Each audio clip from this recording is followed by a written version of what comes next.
Ayan, magandang buhay po sa ating lahat. Bali ngayon po ituturo ko sa inyo kung paano gamitin ang Trust Wallet. Crypto wallet po siya. So, unang-una kapag Android yung gamit nyo, pwede na po siyang i-download sa Play Store. At kapag iPhone naman, available din po siya sa Apple Store. So, ngayon, Android yung gamit po natin. So, punta tayo sa Play Store. So, sa Play Store naman, ang i-search lang po natin is Trust Wallet. Trust Wallet. So, ito po siya, yung logo niya. Ayan. So, sa akin, need i-update. So, i-update ko muna. Then,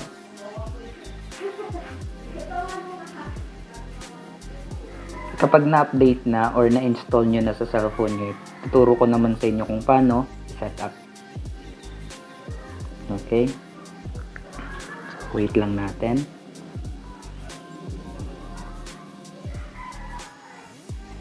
Ayan, kapag na-install na, open naman po natin siya. So, i-open natin ang Trust Wallet. Okay? Pagka-open po natin, ito po yung lalabas sa kanya. So, get started. Click lang po natin ang get started.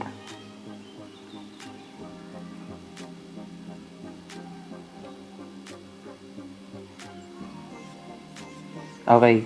So, kung wala pa kayong, kasi bago pa lang, 'di ba? So, ang gagawin natin is create new wallet.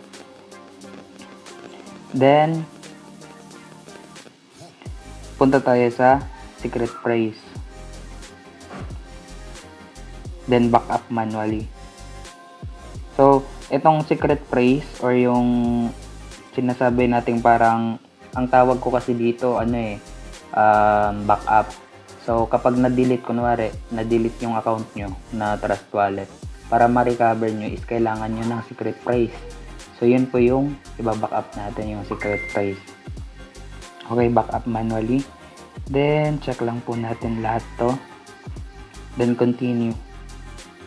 Then, itong secret phrase, ewan ko kung nakikita sa video, pero ito yung gagayahin natin or isusulat. Pwede nating isulat, pwede nating screenshot at pwede natin picturean. Okay, para hindi po mawala. So, ang gagawin ko is pipicturean ko na lang para mas mabilis.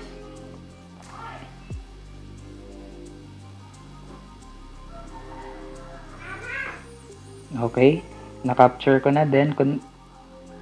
Click continue.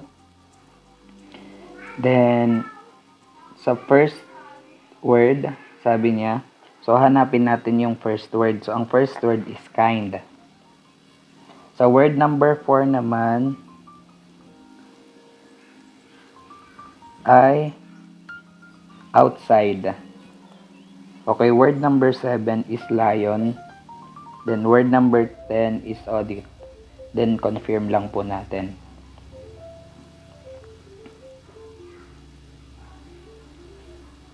Ayan. So, mag-create din tayo dito ng passcode. So, 6 amber. Yung hindi po natin makakalimutan for now. Yung ilalagay ko lang po muna is 6 na 1. Okay, confirm. Then, confirm.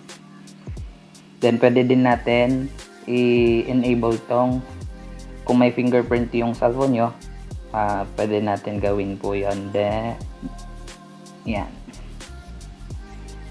So, nakapag gawa na tayo ng Trust Wallet account. So, ganito yung itsura niya. So, ngayon naman, yung babaguhin naman natin dito is yung network niya. So, ang gamit po natin sa Toscoin is Polygon network. So, pindutin natin tong upper right side. Yan, tapos dapat naka-enable yung Polygon natin. Kahit Polygon lang po yung i-open lang natin kasi yan lang naman yung importante. Pero kung may gusto nyong mag-hold ng ibang cryptocurrency like Bitcoin, Ethereum, on nyo lang po. Pero for this video, Polygon lang po yung gagamitin natin. Okay? So, ganyan na yung itsura niya.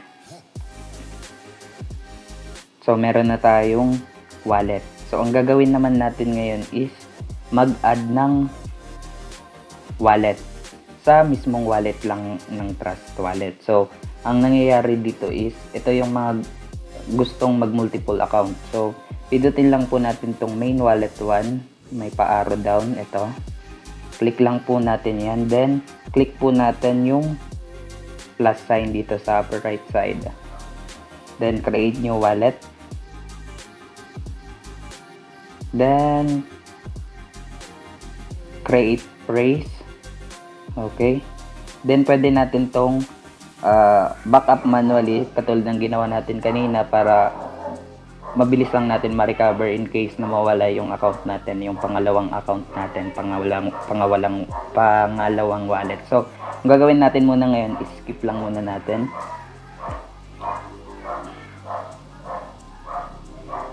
Ayan. So, kung mapapansin nyo, X lang po natin to. Meron na po tayong dalawang wallet. Okay, isang app lang to pero may dalawang wallet. So, ayan, main wallet 1, then main wallet 2. Okay? So, sa mga gustong mag 7 account agad, so, kailangan natin, kasi kung mapapansin nyo, iba yung wallet address dito.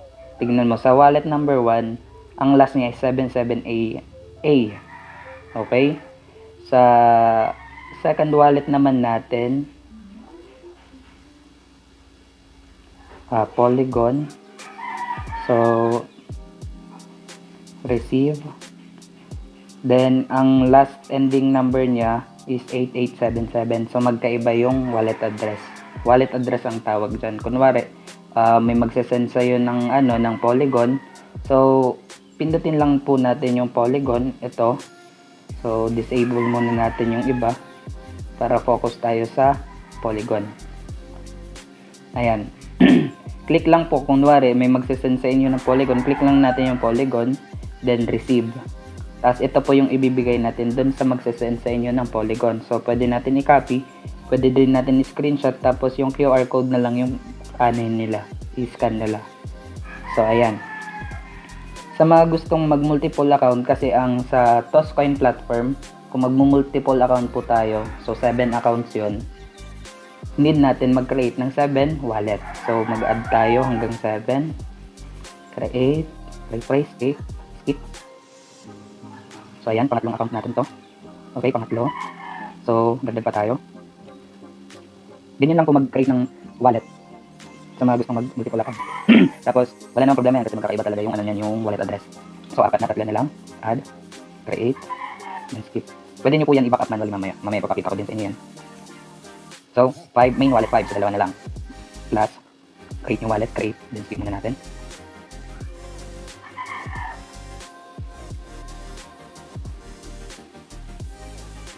Yan. So, pang-anim na natin ito na wallet. So, last is pang-7 wallet natin.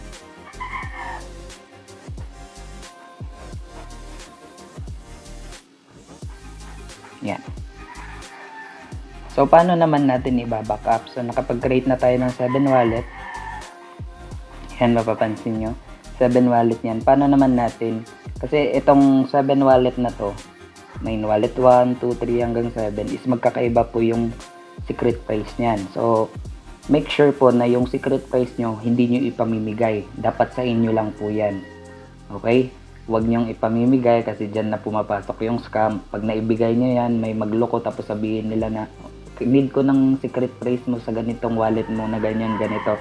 Huwag nyo pong ibibigay kasi pag nakuha nila po yon, pwede na po nilang i-open yung account, yung wallet nyo mismo. Okay? So, itong main wallet 1 na backup na natin, itry natin i-backup tong main wallet 2. So, punta lang po tayo sa setting.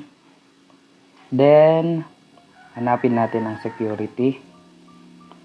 So, hingi siya ng password. Pwede yung nilagay natin na password kanina na 6 na 1 or scan lang po natin yung fingerprint natin. So dito, may nakalagay na security scanner, passcode, auto lock, lock method, passcode. So pwede niyong baguhin dito. Okay? Sa security. Okay, auto lock, immediate. So after ilang minuto pwedeng automatic mag-lock kasi may iwasan din po natin yung naiwan niyo yung cellphone niyo tapos naka-open yung wallet niyo. Pwede din po yun. May mga loko-loko tayong kasama, mga ganyan. Okay? So hanapin natin yung pag-backup ng Trust Wallet.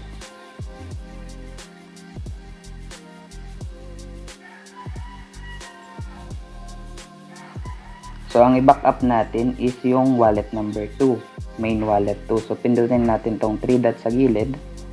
Then, backup now manual. Ito. Pwede din po ninyong i-backup yung secret phrase nyo sa Google Drive nyo. Okay? So, for now, manual po natin gagawin. So, backup now. Then, check lang po natin lahat to. Then, continue. Tapos, itong secret phrase na 12 secret phrase, i-copy po natin yan. O pwede isulat nyo. Ayan. Tapos, dapat hindi nyo wawalain. Pangalanan nyo din kung kaninong secret wallet phrase to. Sa wallet 2, wallet 3. Same lang po yan. O de, continue. Okay, balik tayo. Kasi hindi ko na capture. So, i-capture ko din muna ulit.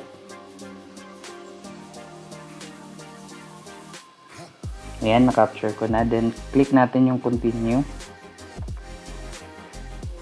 Continue. So, sa word number 1, ang nakalagay po dito is ARC. So, word number 2. Sa word number 4 is health. Sa word number 7 is spear. And sa word number 10 is burst. So, ganun lang po mag-backup. Okay? Continue. Ganyan. Na-activate na po. Kanina, backup now. Ngayon, active na po siya. So, ganun lang po mag-backup ng wallet nyo. Iyan po, in case of ma-delete yung phone nyo o masira, pwede po natin, kung may isa pa kayong phone, download nyo lang po yung Trust Wallet, then i-paste nyo lang po yung 12 secret phrase nyo doon, then ma-open nyo na yung wallet nyo. Yun yung kagandahan pag naka-backup. Tapos sabi ko nga kanina, huwag nyo ipamimigay yung secret phrase nyo. Okay? Sayang kung may laman yan, tapos maibigay nyo yung secret phrase nyo. Kawawa ka. Okay? Kawawa. So, ganun lang po gumawa ng mag-install ng Trust Wallet, maggawa ng 7 account, at saka mag-backup. So, ito yung pinakaunang step natin sa pag-start sa cryptocurrency.